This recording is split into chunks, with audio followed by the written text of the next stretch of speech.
बताई। एगो तू ही बड़ू रानी, हम दिल से कहतानी, गलत फहमी बात है कि दूगो रखले बनी।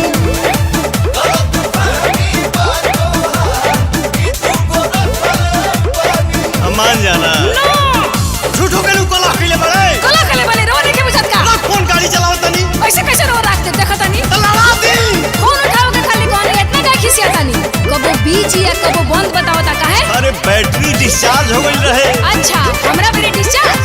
हम पे यकीन करो जी, हम पे यकीन करो जी, हम पे यकीन करो जी। तोहरे से प्यार करीला जोनी कहला में परो जी। तोहरे से प्यार करीला जोनी कहला में परो। झूठा हूँ के ये हो जान करलू तू शक हो, हमारा तो दहिया पर तोहरे बहक हो।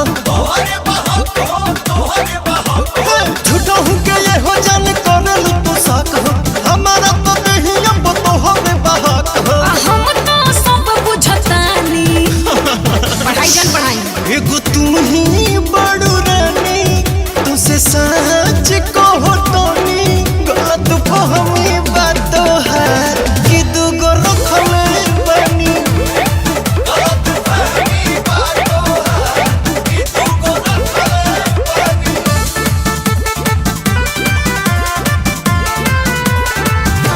कबो कबो आउट ऑफ कवरेज भी बताओ ता। नेटवर्क ना रहे। आवत हर नेटवर्क खराब तनी आवत चलो फोन रखो।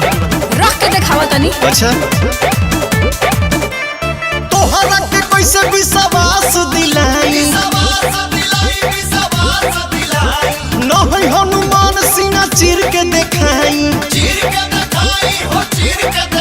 अरे तोहरा के कैसे विश्वास दिलाई, न है हनुमान सीना चीर के देखाई। पवन जी बनाई ना कहानी, प्रकाश को देखिए। एगो तुम ही बड़ू रानी, अच्छा। अब दिल से कहतानी, गलत फहमी बात है कि दूगो रखले बनी।